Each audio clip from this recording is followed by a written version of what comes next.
काला साया। यूं तो बनारस घाट अपनी खूबसूरती के लिए बहुत प्रचलित है, पर घाट के किनारे कई राज लिए बैठे हैं। ये कहानी शुरू होती है बनारस के घाट के पास बने ममता निवास से, जहाँ प्रिया लाल जोड़े में ममता के घर उसकी बहू बनकर आती है। आओ आओ बहू, घर को अपने पैरों से पवित्र करो। ममता घर की दहलीज पार कर ही रही होती है कि अचानक एक बहुत गंदी सी बास पूरे घर में फैल जाती है।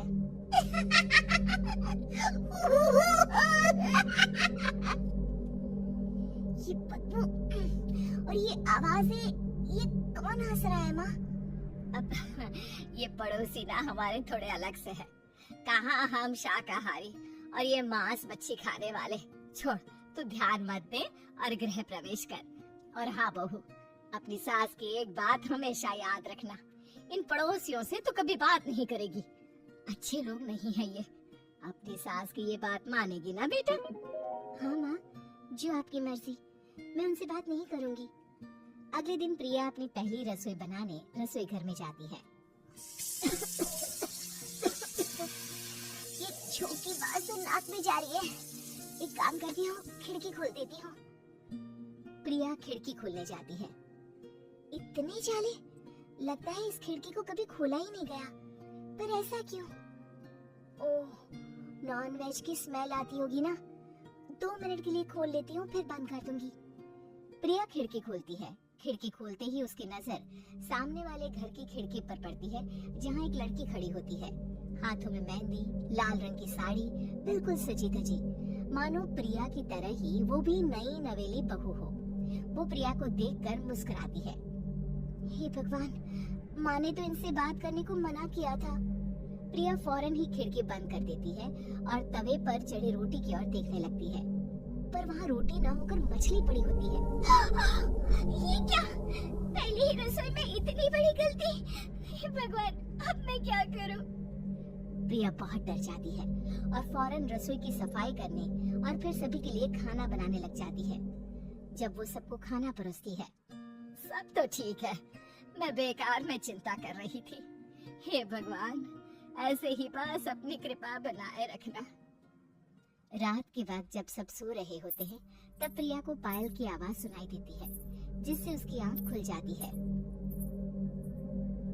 ये पायल की आवाज कहाँ से आ रही है? प्रिया उठकर उस आवाज के पीछे छत की सीढ़ियों तक जाती है। तभी से बच्चे के रोने की आवाज आती है। प्रिया छत पर जाती है तो क्या देखती है? वही लाल साड़ी वाली लड़की अपनी गोद में एक नवजात बच्चे को घुमा घुमा कर सुला रही है। तभी प्रिया की नजर उसके पेट पर पड़ती है। ओह गॉड, ये तो प्रेग्नेंट भी है। सुनिए, बच्चा सो नहीं रहा है क्या? मैं कुछ मदद करूं? नहीं नहीं, आपके घर वालों को अच्छा नहीं लगेगा, मैं संभालूंगी। स्नेहा की गोद से बच्चा हाथ मारकर प्रिया की गोद में आने को छटपटाने लगता है। दोनों घर अगल बगल में बने होने के कारण प्रिया उस बच्चे को गोद में ले लेती है। प्रिया के पास आते ही वो सो जाता है। बच्चे का वो स्पर्श रात भर प्रिया भूल नहीं पाती और अगली सुबह वो छत पर कपड़े सुखा रही होती है। तभी उसे एक औरत इशारा करके बुलाती है। स्नेहा कह रही थी, बाबू तुम्हारी गोद में आते ही सो गया। मैं गौरी, स्नेहा की माँ हूँ। बहू, घर आना, बाबू को खिला भी लेना। शाम को जब घर पर कोई नहीं रहता, बच्चे से मिलने के लिए प्रिया छिपकर अपनी पड़ोसन के घर चली जाती है और कुछ देर बच्चे को खिलाकर वापस लौट आती है। इसके कुछ दिन बाद ही प्रिया को पता चलता है कि वो माँ बनने वाली है। ममता की खुशी का ठिकाना नहीं रहता।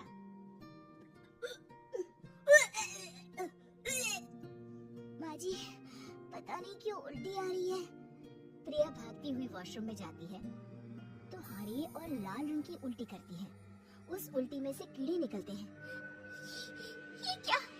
खून और ये कीड़े! माँ! माँ!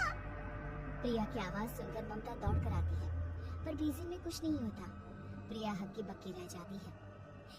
ये सब क्या हो रहा है? प्रिया घबरा जाती है और अपने कमरे में जाकर सो जाती है। डर के कारण वो इतनी थक जाती है कि उसकी आंख लग जाती है। तब उसे ऐसा लगता है उसके पेट पर मानो कोई बैठा हुआ हो। कौन हो? प्रिया के पेट पर एक 5 महीने की बच्ची बैठी हुई थी, जो बुरी तरह जली हुई थी। माँ, तुम ही मुझे लाई ना अपने पेट में। मैं तुम्हारी माँ नहीं हूँ। कौन हो तुम? माँ, देखो मैं जल गई बुरी तरह से। 6 महीने पेट में रहने को भी मुझे नहीं मिला। सुला दो ना माँ। बचाओ, बचाओ, माँ। ममता दौड़कर कमरे में आती है। प्रिया की बातें सुनकर वो सब समझ जाती है। तू कहीं बगल वाले घर में तो नहीं जाकर आई ना बहू? मुझे माफ कर दो, मैं गई थी माँ। उस घर में सब मरे हुए हैं बहू। कई साल पहले स्नेहा उस घर में बहू बनकर आई थी। कुछ ही दिन में वो एक बच्चे को जन्म देने वाली थी। पूरा घर बच्चे के आने की खुशी में खोया था कि एक दिन अचानक उस घर में आग लग गई। सब बुरी तरह जलकर मर गए। गौरी आज भी दादी बनने का इंतजार कर रही है और इसीलिए स्नेहा ने अपना अजन्मा बच्चा तुम्हारी कोख में डाल दिया। ममता ये कह रही होती कि पीछे से उसके पैरों को एक बच्चा पकड़ लेता है।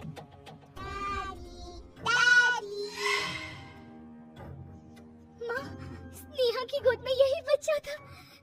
ये बच्चा कौन है फिर? तेरी मौत है। तेरी भी दादी। जिस चीज का ममता को डर था वही हो गया। ममता निवास के ऊपर मौत ने चादर बिछा दी थी।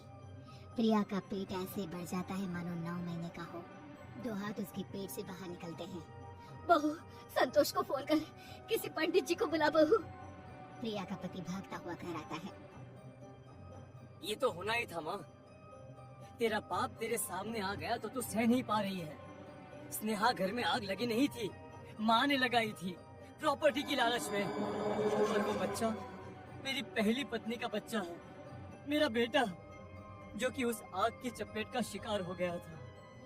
मैंने तुमसे ये सब माँ के कहने पर छुपाया था। मुझे माफ कर दो प्रिया। तुम अगर चाहो तो यहाँ से जा सकती हो। मैं तुम्हें किसी भी बंधन में रखना नहीं चाहता। मेरी शादी हुई है आपसे, मैं आपको छोड़ नहीं सकती, पर उससे पहले हमें स्नेहा, उसकी माँ और बच्चे की आत्मा की शांति करवानी होगी। संतोष और ममता गौरी के घर जाते हैं। अंदर सब कुछ जला हुआ होता है। जमीन पर जली हुई लाशें बिखरी हुई थी। ममता रो रो कर अपनी करने की माफी गौरी से मांगती है।